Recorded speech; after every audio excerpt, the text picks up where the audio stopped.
Hello everyone and welcome back to Make Better Wedding Films, the home of new ideas for radical films about people in love.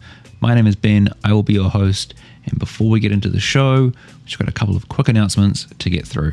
The first of which is to let you know that this show is sponsored by MusicBed. MusicBed is the home of the absolute best music for your wedding films, hands down. So if you guys want the best music possible for your films, you guys, invest so much money into camera gear, into gimbals, into lights, into education, the amount of time you guys spend listening to podcasts like this.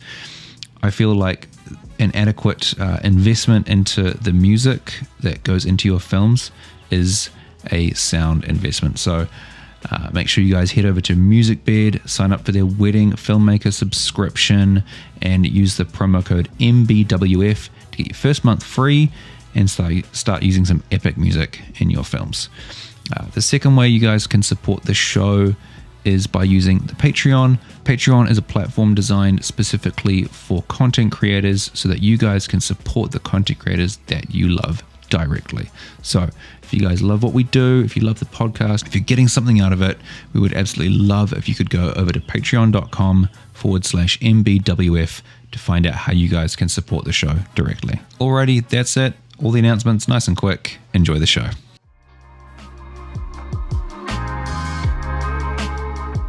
Grace and Andrew have built an impressive audience of over 120,000 followers on Bottlebrush's TikTok by showcasing their films and their personality, resulting in real inquiries through their website. With over 1 billion monthly users now using TikTok, we thought it was about time to do a deep dive on the platform, address some common concerns among wedding videographers, and talk through some ideas for how you can start using it to build your brand and get you more bookings. My name is Ben, and this is Make Better Wedding Films.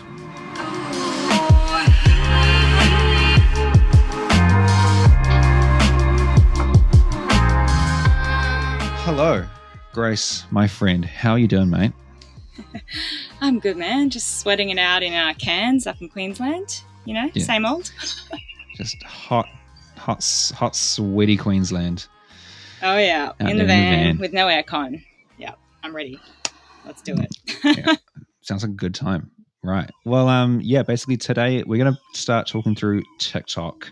In my opinion, the most exciting social media platform right now, and it's probably the most controversial too. I've been putting some stories out on our Instagram account asking people what they feel about the platform, how they feel about using it to promote their business, and I got a lot of feedback. Basically, people saying either they don't feel like it's right for them, they don't think their clients are on TikTok, they don't feel like they can get real bookings, it's not worth putting the investment in there, it feels like a fad that'll die.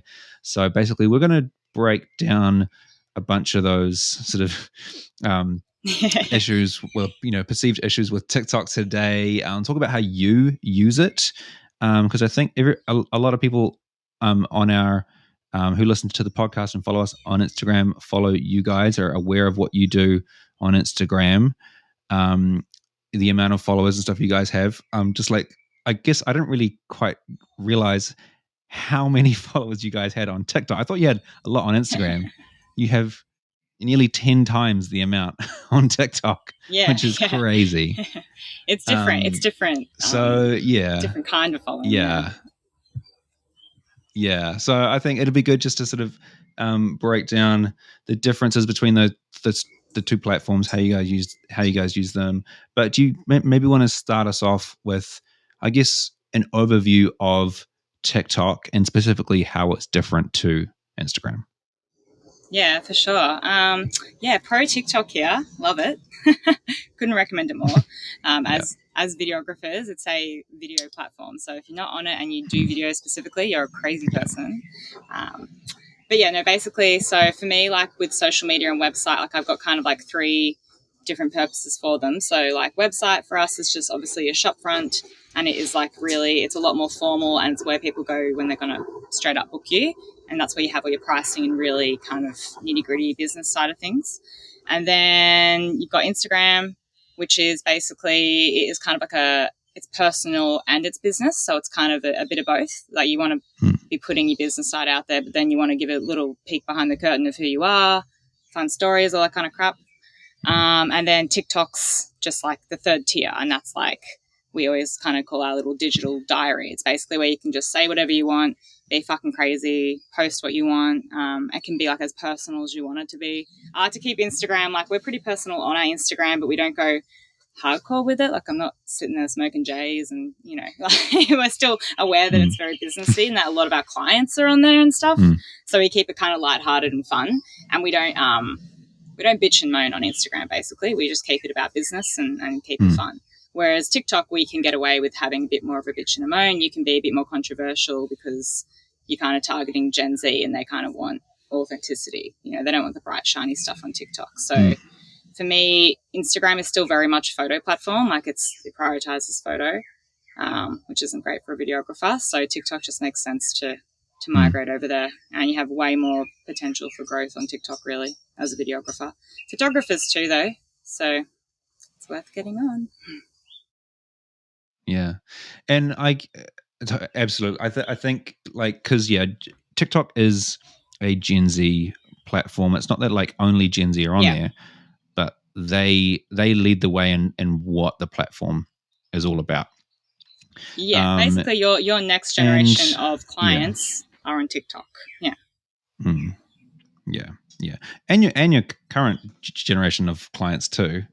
Like that's the thing I think like a lot of people are sort of unaware of is that, you know, 20 to 30-year-old people who are getting married, they use TikTok as well, and that they are your potential clients. So, and we can go into it a little bit later, but you guys have gotten real wedding bookings through TikToks before. Yeah. So, or at least inquiries. You got legitimate inquiries from posting TikToks. So we can definitely go in more into that in a bit. But I guess for someone who's never even opened TikTok, like what's I guess I guess specifically for people who think it's just like dances and, you know, stuff that's just nothing related to what a videographer could put on there. Like what is on TikTok? Yeah, basically when you jump on for the first time, it can be really overwhelming because it will just feed you anything because you haven't been using the app. So how the app works basically is that you make your own video content based on current trends that are happening. And all these trends are kind of run by hashtags. So there might be a hashtag going hashtag small business owner, and there's a song that matches that hashtag, and the song's kind of gone viral on TikTok, as it were. That's probably why you're hearing all these little viral songs kind of poking around on Instagram. They're all coming from TikTok based on these trends. So you can use that song the same as you would in your Instagram Reels, because Reels are basically exactly the same as TikTok. If you've used those, you can use TikTok. And basically you just build your videos around that. It doesn't have to be trend-based, but if you can make it trend-based, it's going to go off more. And basically it's just anything that you're doing with your business. You'll find a hashtag to match, and you can kind of reach a new audience through that, because it's the same as Instagram. People find you through hashtags, and the more you use it and the more you post, the more it's kind of the algorithm will start to feed you the things that you like the most, which is most social media platforms, right? So it'll start to show you videos from more wedding filmmakers perhaps, or if you are really interested in, you know, business stuff, I don't know, it'll start to show you kind of what you're into, and you can start to kind of get an idea of what trends are happening. Yeah, that's basically all it is. It can be overwhelming. It's, you know, I know a lot of people get on there and think it's just like, you know, kids dancing, teenagers dancing and stuff, but it's, you know, it's not. You just haven't been on it long enough to dig deep enough. There's like full professionals on there. There's like therapists on there who have become like completely viral and popular because they are giving advice and then they're booking clients. There's lawyers on there. There's all sorts on there who are promoting like their business alone. So it's how you target people, really. Yeah, I think that because the big difference and why a lot of people jump onto TikTok and open it and go, this is weird, this is not for me, is because like Instagram shows you stuff that like it shows you people that you follow primarily. whereas TikTok shows you content from people that you don't follow primarily. Yes. And there's what And they call the that's For why You it's so page, good. which and that's why it's got the potential for such viral explosive growth, is because every time you post something, depending on how engaging that one piece of content is, it could just set off a chain reaction and bounce around the algorithm and just get sent to hundreds of thousands, if not millions of people. Yeah, dead set. Regardless of It's kind of how big your following is. Yeah, you can have 5 followers and you can reach 5 million if you do it properly. If your video does go off, which a lot of them honestly do. It's kind of just like regular for people to get 100,000 likes on these videos and stuff. It's so worth it, because that's a really good point, because Instagram really caps how much growth you can have. Like, it's almost impossible. If you joined Instagram tomorrow, it's almost impossible to grow it to anything beyond a couple thousand followers. It's so niche now, and it's all about, as you said, who you're following and who's following you. Like, TikTok has none of that, so you can go in with a clean slate and build a huge following from nothing really quite quickly, if you stick to it and just post 3 times weekly or something. It's pretty wild. We had a video that did that. Like, that's how we got big on TikTok, is basically we started using it during lockdown, and we were like, hey, let's just give it a go. We don't know anything about it. We were the same. Oh, it's just kids dancing, but this is fun. Let's dance as well. Or just post our films and stuff. And we did. And then one of them just went off, and it just bumped all around the US. I think it had like 1 million likes and like 5 million views. And so then that growth, we redirected everyone to Instagram. And that's the hook. It's like, if you're not a TikTok person, you can use it just to push people to Instagram and your website anyway. Yeah. And you can get shitloads of growth on that as well. It just becomes part of your sort of sales like, funnel, basically, yeah. Yeah, basically. It's just another tier to what you do. So I think we got like 8,000 followers on Instagram from that one video. Like, it's fucking crazy. And they're all people who are constantly engaging too, because they're, they're on TikTok, so they're, in social media, they're going to be on Instagram too. Yeah, I think that's definitely what I've seen from you guys, that it's just become this extra layer in the funnel that's just like the huge viral potential to like get just mass volume of people that you can then direct them to Instagram. And it's just like slowly, whittling down those people who 8,000 people from one post. That's fucking wild. It's fucking crazy. Yeah. And it just continues to grow. It's fucking crazy. It's, nearly like 100 followers daily now. It just keeps pushing over. So once you get in there, you're laughing. Yeah.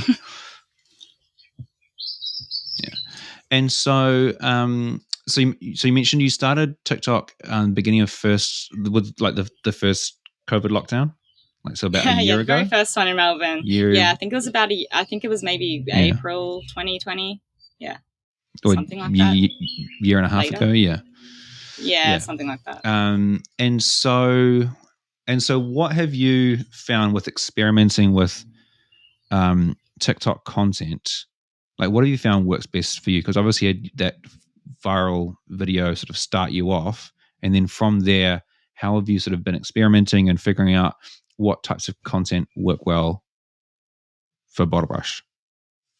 Yeah, I basically just I base it all off our brand and what clients I want to book. Like, we don't just post random shit for no reason. Like, we're always kind of like selective on what we're posting and making sure it feeds into our brand and who we want to attract. Basically, like, my hours at the moment is just a mix of things, and I'm not on TikTok a lot at the moment. Like, I've gone off it a bit because I've just been too busy, but I occasionally jump back on and post a few things, and, you don't have to stick to it 110% of the time. But we basically post like snippets of our films, so I just make sure whenever I finish a wedding film, that I master out like a few vertical versions of it in Premiere and just have cut downs ready to go, maybe like 5 of them from each film. I send them to the couples, they can share them on their stories. They go straight to TikTok, get shared there. They go straight to maybe our reels. I flood them out over a month. So after you finish a film, you've basically got a good month's worth of content for your socials to film if you're doing that and just doing it real quick and fast. That takes no effort at all for me. That's really quick and easy.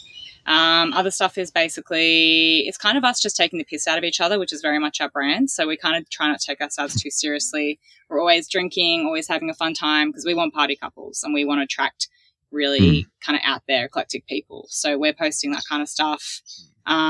We've done like little series before, which were really successful, and we had like we gave bits of advice on what not to do on your wedding day and things like that.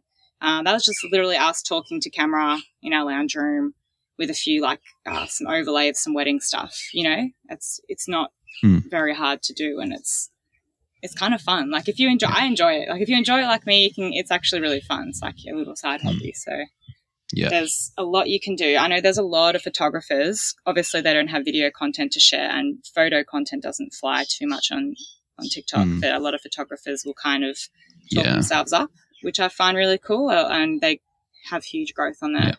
They'll kind of go, hey, this is what gear I use in a day, or hey, this is my before and after of these shots, check this out. It's just them saying that, and then they show it in photo format, and people eat it up.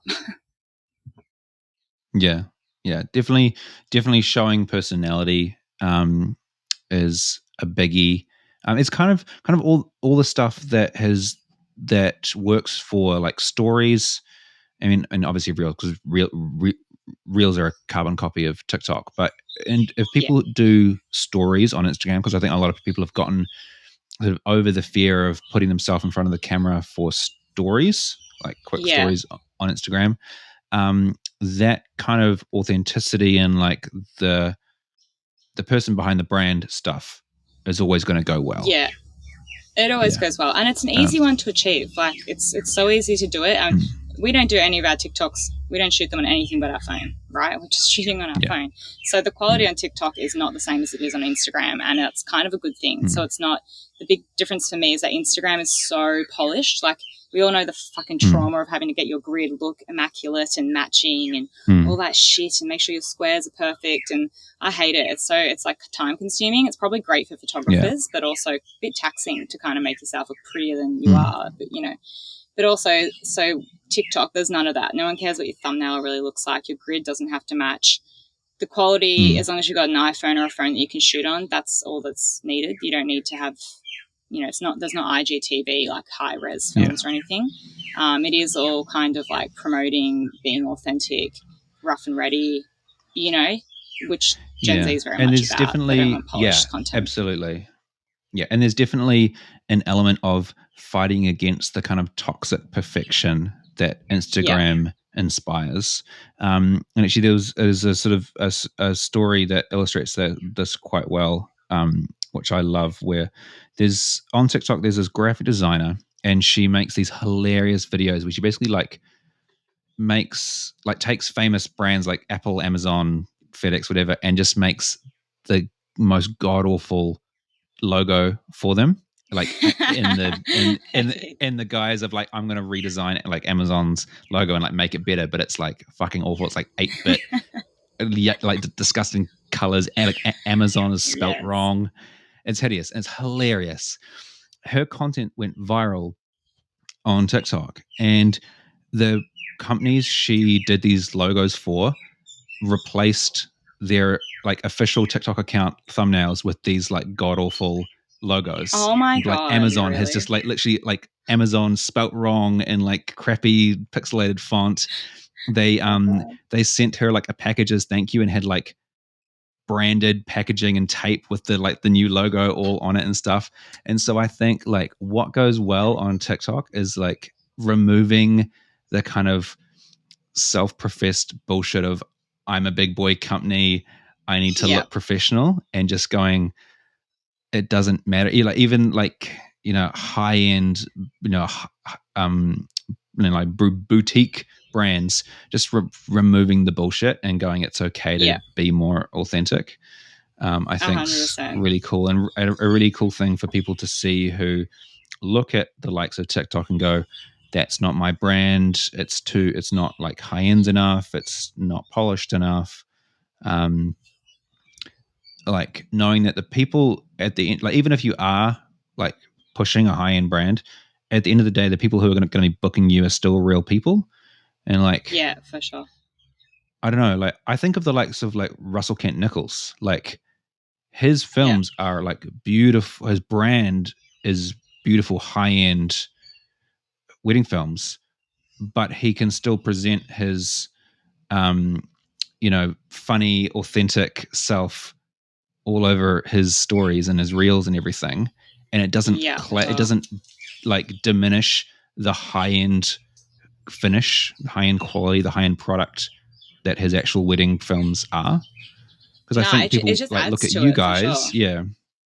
Because I think people look at you guys and see what you do on stories on TikTok and go, yeah, that's cool if you're like hunting, if you're a party wedding film, crazy, fun, like out there wedding film company, but I want to be a bit more like reserved and high end and whatever.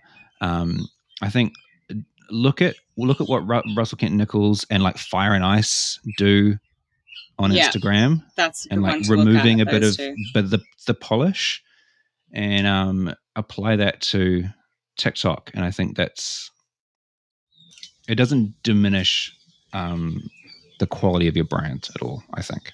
Yeah, I think like the concept of high-end brands is kind of over. Like they exist in, as you said with Russell, they exist. Like your final product can be high end and your website can be high end. You can be attracting high end clients, but that concept's gone because people want authenticity now. Fucking hot word, isn't it? Authenticity. Yeah. But people do now. They want some reality. They want to see who's running it. They want to see who's running the brand. Yeah. So if you're sitting there going like, oh, I can't find my clients on TikTok, that's too cheap, they won't be on there, blah, blah, blah. They probably fucking will be, I can guarantee it. You can sell yourself however you want as well. I kind of think as well, a lot of people always say to us, but you guys are like targeting cool, fun couples, so your content can be really outlandish and crazy. I'm like, yeah, but that's bullshit, man. Like, you do not have to be funny to be successful. Hey, like we base our brand on like a lot of comedy value and things like that and taking the piss. But like there's so many people on TikTok especially who aren't doing that. Like, they're educating first, like just educating. They're talking about lighting. They're serious people and they just want to educate and talk shit with people basically. So that's doable as well. It's, don't like stop yourself before you've even tried. Don't go, oh no, that's not for me. That's, that's for children. Like, well, it's not. It's a business tool and it's free. It's a free business tool and you can use it however you want. There's no rules. Because I think for people who I think too, for people who are scared to, I guess, bring comedy into their brand, because like thinking now about like Russell, like yes, he's got a high-end brand, but he's still using comedy to sell his personality. And if people don't feel comfortable with the idea of comedy as part of their brand and their personality, and how do I let my personality and the personality of my brand come through, and they like want to feel like they're peddling a really high quality, high end product, I think then go for wow factor. And when you're showing like the person behind the product, do a kind of before and after sort of thing of like, I don't know, showing some behind the scenes like content and then cut to like the end result and like go for that sort of transformational wow factor so that people can see like, wow, this guy can create something amazing from, nothing or whatever, like there's ways to go about it that, you can slice it all these different ways and make sure it feels comfortable for you. But when I hear it's not for me or my clients aren't on there, I call bullshit. Yeah, for sure. And it's like Fire and Ice is a great example. Like they're very high end in the wedding industry but they're doing behind the scenes. Like go look at their stories. They're always showing their rigs, their setups, how they're going about shooting a certain thing. And like I eat it up. I'm always watching. Like people are watching. So you don't have to go for the comedy angle. You just have to be relatable and just put a face to the name. So whether that is just, it can be whatever you need it to be. Yeah. And because their couples want to feel like movie stars. And when they're seeing the behind the scenes content of these weddings that look like movie sets, that's content that their couples is going to resonate with them and stuff. So yeah, you can make it work. Yeah, for sure. Just got to start. Just got to give it a go. Yeah, absolutely. And so there's a couple of more, I guess, fears and hesitations that came up on our Instagram stories when I asked the question the other day. And another big one that came up was the idea of time. Like basically like people saying, Yeah. I already look after my Facebook, my Instagram. Like I don't have time for another platform. And so let's just talk through now the nuts and bolts of how much time you put into making TikToks. Yeah, when we started, we put a lot of time in because one, we were in lockdown, so we had the time, and two, we were just pumped to get on the app, and it was actually it was fun for us. Like it was something that Andrew and I did together, and we had a laugh. We set up the phone and dressed up, and it was fun. Now it's doesn't absorb much time at all. Like I make it really kind of quick and easy, unless I'm doing like a specific video, like a van walkthrough or something like that, which would take like a couple of hours or something. To cut down your wedding films costs you nothing. It doesn't take a lot of time, in my opinion. I just cut it straight from the master, and Premiere automates doing verticals now. Like there's an auto reframe and everything, so it will zoom it and X, Y, and Z for you. I think it's just like with anything, it's like how you prioritize your time. I understand like there's so many platforms and it gets so overwhelming, but I think it's just depending on like where you're at with your business. Like if you're looking to really gain growth and you want to get your brand out there more, then I'd be prioritizing TikTok for sure, because it will filter down through Instagram and website and then inquiries. So that to me makes sense to prioritize that. If you're not fussed about growth, you feel like you're booked out, maybe you don't need to be on there. It just depends what you're trying to do.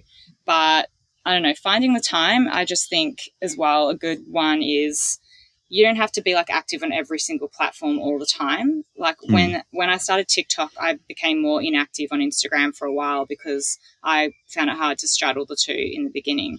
So, no one's going to die if you put one on hold and try the other. So I would just kind of suggest maybe say, okay, for a week, I'm not going to post on Instagram, and this week I'm just going to post on TikTok and see what happens. And the good thing about when you create content for TikTok is that it's usually reusable for Instagram. So if we make a reel for TikTok, it goes on our Instagram as well now. We chuck it on our stories. We might make it into a reel. So it's all just how you look at it and organize your time, really.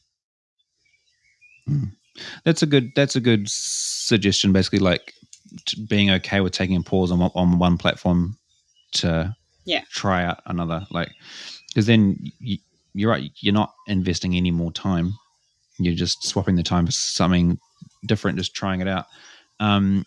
And because the thing that's held, because that's been probably the biggest thing that's held me back from, because I do TikTok. I've got a personal TikTok, but I haven't made one yet for like side project films specifically. It's just because I've gotten, like, I guess I started, when did I jump on TikTok? Probably just before first lockdown. And then we had the first lockdown, and then I wasn't shooting any more weddings. So I haven't like sort of had fresh wedding content to like start to play. But the stuff I've been doing on my personal TikTok, I've been trying to like get the time for creation down and down and down and down and down. And like I think the last one I made, it took me probably about 7 minutes from start to finish, from like filming to post. 7 minutes to make. And then if you're doing like, and that's the TikToks where you're actually like making something from scratch, because there's obviously that style, and there's the re-editing your films. And if you're just making the re-editing your films just like part of your editing process, then that again can be really efficient. So I think there's a way to, if you start to incorporate those social edits into your editing workflow, and then experiment with some really quick ways to make like extra content outside of that, it doesn't have to take a huge amount of time to make this kind of content, because TikTok's a bit more forgiving on the polished factor of the end product. Yeah, and like our video that went really viral was like, we weren't even talking, you know what I mean? Like it was just me and Andrew, like we just did like a text thing, like what people think we do at weddings. Like we weren't talking, we were just like, it's like a opens with us just going like, just hanging out, like doing nothing. So you don't have to be like personally engaging. Like you can turn it into text. You can have your text speak for you now. That's a feature on TikTok. So when you come to making your own content from scratch, yeah, you don't even have to be talking to camera if you're not comfortable with it. You know, you can have Siri talk or whatever. There's like 100 million ways to go about it. But yeah, I don't know. I just suggest like, I think as well, it's like what deters people is they might jump on and then they post a couple of videos and nothing really happens. And I'm like, yeah, but like anything, like we all know, whatever account social media you jump on, it takes a while to get it going. That's part of algorithm, and that's part is that you just need to build up your audience a little bit. Like ours didn't go viral straight away. We posted a lot of videos before we started getting any traction, and we posted pretty regularly. I think we initially when I joined, I did like a bulk edit day. So I just put one day aside and I went through our back catalogue of films because I have all my masters, you know, precisely available and ordered for me to go into because I'm crazy. But I just plucked all the what I thought our favourite films were, best films or funniest, because that's who we're trying to attract really party couples. And then I did like a supercut day and I just made a bunch of verticals. I maybe had, I reckon I ended up with about 50 of them. Just went bang, bang, bang, put a day aside, had a beer. And then I had shit to go for months. And I think I filed it and I was like emotional snippets, fun snippets. And then I just released them into the world. And then if you're using kind of lots of different hashtags, that's when you start to build it up.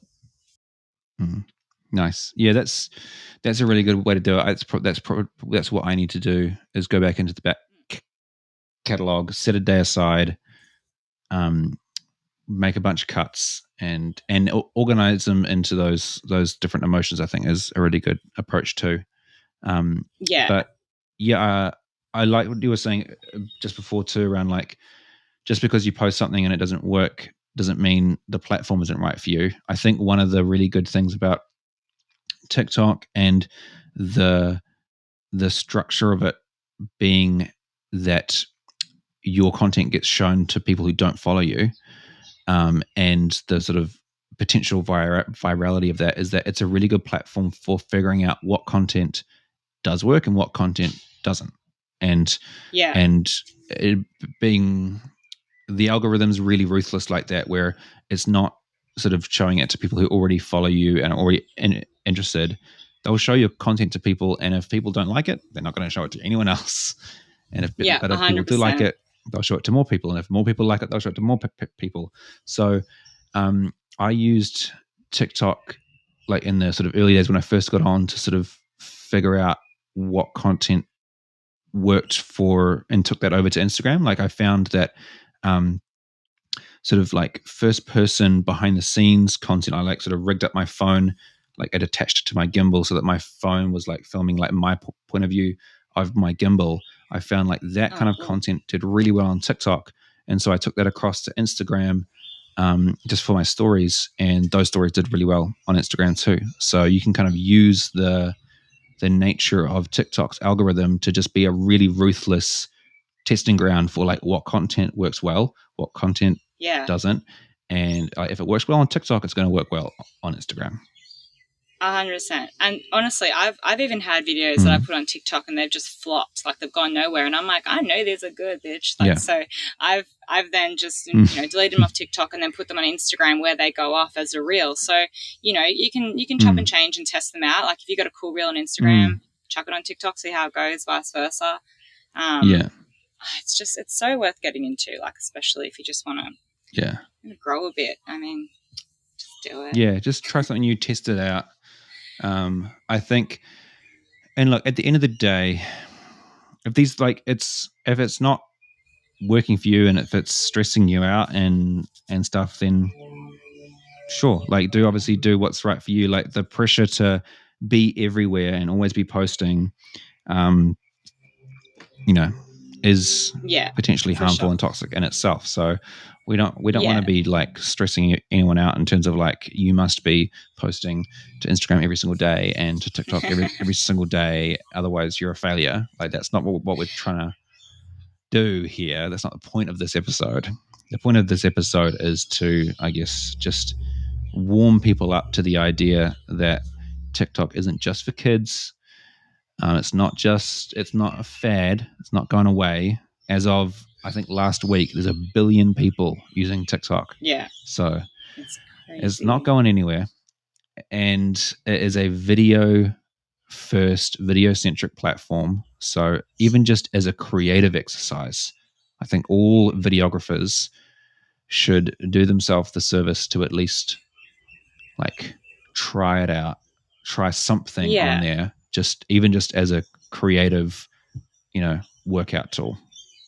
Yeah. Also, I'd suggest if like you're new to joining it, don't post for the first week. Just use the app for a week, like because it is. I remember when I first got on there, I looked at it and I was like, "No, fuck that," and I didn't post any. I just pissed off for a month, and then I was like, maybe I'll try again because it got more popular, and I'm glad I did. But yeah, I'd sit on it for a week and just like engage with it so you understand how it all works, how trends work.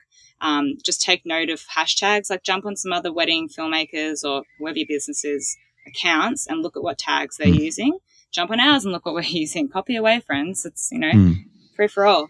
And so that you get an idea of how it works, because obviously when you post something, if you're not using the right hashtags and if you're not posting at the right time, it's similar to Instagram. We all know kind of those hours to best post on Instagram. TikTok's no different. I think it's, usually 10 p.m. for Australia. Anything from 7 to 8 a.m. as well is usually really great times to be putting your content out, if especially you're trying to get some American clients as well, which we were, and it worked. We have heaps of American audiences like inquiring all the time now, like daily. But don't let it overwhelm you. Like, it's not, if you don't use TikTok, your life's not gonna, and your business is gonna be fine. It is just like go in with a clear idea of why you want to use it. We went on there for a very specific reason, because I wanted to grow our Instagram.